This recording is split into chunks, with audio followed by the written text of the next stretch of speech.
Good morning class 6। बेटा आज हम इंग्लिश में अपना नया चैप्टर स्टार्ट कर रहे हैं जो है लेसन 5 और different kind of school. Different यानी भिन्न, काइंड्स यानी प्रकार, स्कूल यानी विभिन्न भिन्न प्रकार का स्कूल। इस टॉपिक या इस थॉट को जिन्होंने लिखा है वो है ईवी लूकस जो थे। उन्होंने उनके जो विचार थे स्कूल को लेकर, उन्होंने अपने विचारों को एक चैप्टर के माध्यम से, एक कहानी के माध्यम से लिखा है। उन्होंने एक विभिन्न प्रकार के स्कूल की बात करी है। वह मानते थे कि बच्चों को एजुकेटेड करने के लिए, पढ़ाने के लिए स्कूल होने चाहिए, लेकिन स्कूल केवल वैचारिक ज्ञान ना दे, किताबी ज्ञान ना दे, बल्कि उनको कुछ डिफरेंट तरीके से तैयार करे, कुछ अच्छा नागरिक बनाए। ऐसे ही कुछ स्कूल की बात उन्होंने अपने इस किताब में लिखी है, जिसको मैं आज पढ़ने जा रही हूँ। तो चलिए स्टार्ट कीजिए, बुक्स अब ओपन कर लेंगे। The author had heard the great idol about the Miss Beam's school। जो ऑथर है उन्होंने एक मिस बीम है जिनके स्कूल के बारे में काफ़ी सुना था।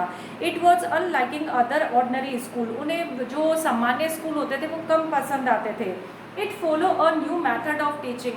वो हमेशा चाहते थे कि पढ़ाने का कुछ अलग ही तरीका होना चाहिए। He tried to ennoble the student। वे सब बच्चों को नेक दिल बनाना चाहते थे। It taught them to give all the helping hand to the disabled person। वे मानते थे कि वह उन्हें सिखाया जाए जो मतलब वह चाहते थे कि कुछ ऐसे बच्चे होते जो विकलांग होते हैं उनको भी अच्छे से सिखाया जाए। The author decide to visit that school. उन्होंने जब स्पीन के स्कूल के बारे में सुना तो वह उसको देखना चाहते थे। As he enter the gate, जैसे वो उस गेट के अंदर घुसते हैं, ही से वह देखते हैं a young girl being the led by a little boy, कि एक छोटा बच्चा और एक लड़की दोनों उनको रास्ता दिखा रहे हैं। The girl was about 12 while and her guide was about 8। The boys was also described the thing of to her। उन्होंने देखा कि जब स्कूल में एंटर करते हैं तो स्कूल में एंटर करने के लिए उनको एक बच्चा एक बच्ची दोनों उनका स्वागत करते हैं और दोनों उनको रास्ते का मार्गदर्शन भी करते हैं। Miss beam was the middle age and dominating person. जो मिस बीम थी वो एक मिडिल आयु की महिला थी और काफ़ी प्रतिभाशाली उनका व्यक्तित्व था। But she was always very kind and helpful. वो हमेशा काफ़ी काइंड, दयालु थी और सबके लिए मदद करती थी। She comfort with home sick childrens like a mother. जो विकलांग बच्चे होते थे, जो अपने शरीर से असमर्थ होते थे, वो उनके साथ एक माँ जैसा व्यवहार करती थी। She explain to author her teaching method. जब कभी लेखक उनसे मिले तो उन्होंने लेखक को अपने शिक्षा के बारे में बताया, टीचिंग मेथड के बारे में बताया। She thought the kinds spelling, simple arithmetic and writing। She reading interesting books to them, they sit still। वह बताती थी कि वह बच्चों को कई स्पेलिंग सिखाती थी, उन्हें अर्थमेटिक के बारे में बताती थी, उन्हें राइटिंग करना सिखाती थी। इसके अलावा वह उन्हें इंटरेस्टिंग कहानियाँ भी सुनाती थी और वो बच्चे उनको एक स्तर होकर सुनते थे।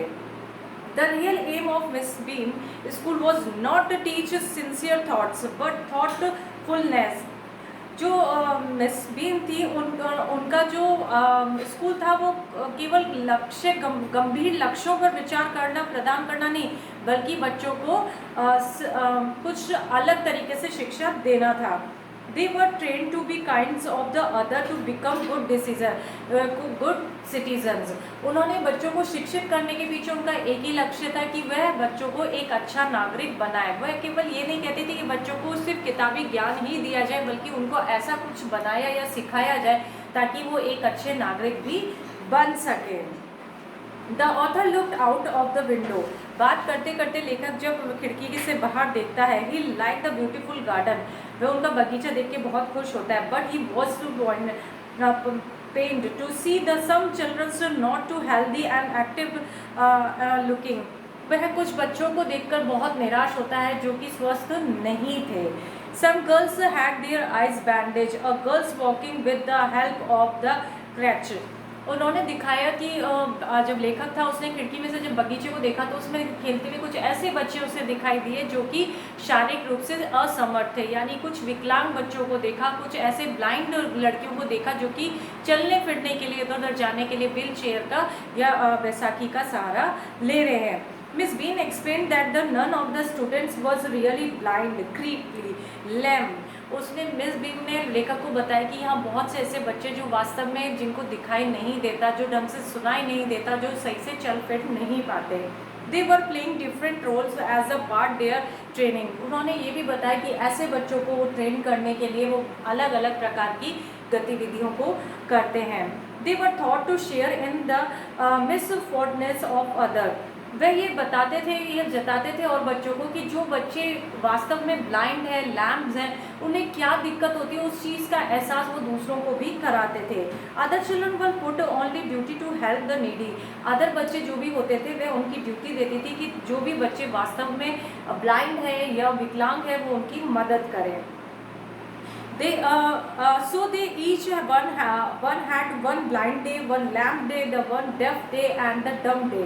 इसके लिए मिस बीम बताती है लेखक को कि हम ऐसे बच्चों को ट्रेन करने के लिए, उनकी प्रॉब्लम्स को दूसरों को समझाने के लिए हम हर दिन एक ऐसा दिन बनाते हैं जिसमें एक दिन हम सब ब्लाइंड बनते हैं, एक दिन हम सब लैम्प यानी विकलांग बनते हैं, एक दिन हम बहरे बनते हैं। ऐसा ही हम पूरा दिन व्यतीत करते हैं और हमारे जो सपोर्टर्स हैं वो हमारी इसमें मदद करते हैं ताकि हम जो लोग वास्तव में जिनके साथ ऐसी शारीरिक परेशानियां हैं उनके दर्द को हम सब भी समझ सकें और उन्हें भी सिखा सकें। The blind day was course are the words. वास्तव में जो अंधापन का जो दिन था वो बहुत बुरा होता है। Miss Beam led the author to bandage girl. वह ऑथर को एक ऐसी लड़की से मिलाते जो आंखों पे पट्टी बांधती है। She said to being blind was the worst experience. वह अपने अंधेपन के बुरे जो एक्सपीरियंस है उन्हें शेयर करती है। But she was very thankful to her, लेकिन हर हेल्प वो मिस बीन की उनकी मदद के लिए काफ़ी धन्यवाद देती है। She had walk with the author. वो लेखक के साथ आगे बढ़ती हैं। She asked several question about the colours, people and places and thing. वो अंधी बच्ची उस लेखक के साथ चलते हुए कई चीज़ों के बारे में, कई वस्तुओं के बारे में, कई कलर्स के बारे में, कई प्लेसेस के बारे में पूछती है।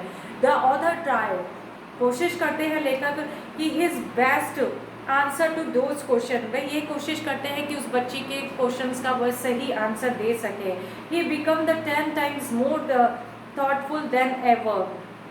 पहले की अपेक्षा वे 10 गुना अधिक विचारशील हो गए हैं। He was convinced that Miss Bean's experiment was really new and wonderful. वो ये देखकर, उनके स्कूल को देखकर, उनके पढ़ाने के तरीके को देखकर वे काफ़ी इम्प्रेस होते हैं और उनके नए तरीके की तारीफ भी करते हैं, उनसे अनुभव भी लेते हैं कि एक डिफरेंट टाइप स्कूल कैसा होना चाहिए। यानी जो लेखक हैं उन्होंने ये बताया है कि शिक्षा हमें सबके लिए ज़रूरी है, लेकिन शिक्षा केवल किताबी नहीं होनी चाहिए बल्कि बच्चों को ऐसी शिक्षा भी देनी चाहिए जो वास्तविकता में हमारे लिए बहुत ज़रूरी है, जो हमें एक अच्छा नागरिक बना सके, हमारे विचारों को अच्छा बना सके, एक दूसरे की दुख दर्दों को समझा चल सके। तो लेखक ने जिस मिस बीन के स्कूल के बारे में इसमें वर्णन करते हुए मतलब स्कूल का वर्णन किया कि ऐसी भी शिक्षा हमें प्रदान करनी चाहिए। तो बच्चों ये चैप्टर आपको समझ में आ गया होगा। इस चैप्टर से रिलेटेड आप देखिए कुछ वर्ड मीनिंग मैंने बोर्ड पे लिखे। फर्स्ट है a lot of. A lot of का मतलब होता है बहुत अधिक। To be seen, to be seen का मतलब होता है दिखा। एक्सपेक्टेड यानी आशा अनुसार। थॉटफुलनेस यानी विचारशीलता। रिस्पॉन्सिबल जिम्मेदार। ओवरलुक्ड यानी दिखाई देना। लेम यानी लंगड़ा। जॉली यानी आनंद। रियलाइज यानी समझ लेता है। विल पावर दृढ़ इच्छा शक्ति। पेनफुल यानी कष्ट। ऑलरेडी यानी पहले से ही। बच्चों ये दिए गए वर्ड मीनिंग इस चैप्टर में से लिए गए हैं। ये 10-12 वर्ड मीनिंग है जो आप अपनी कॉपी में करेंगे। इस चैप्टर को ध्यान से सुनेंगे। इन वर्ड मीनिंग्स को कॉपी में करने के बाद आपको इन पूरे वर्ड मीनिंग्स को अच्छे से लर्न भी करना है। तो बच्चों ये चैप्टर को ध्यान से सुनते हुए ये कार्य अपना कॉपी के अंदर कंप्लीट करेंगे। Thank you, take care.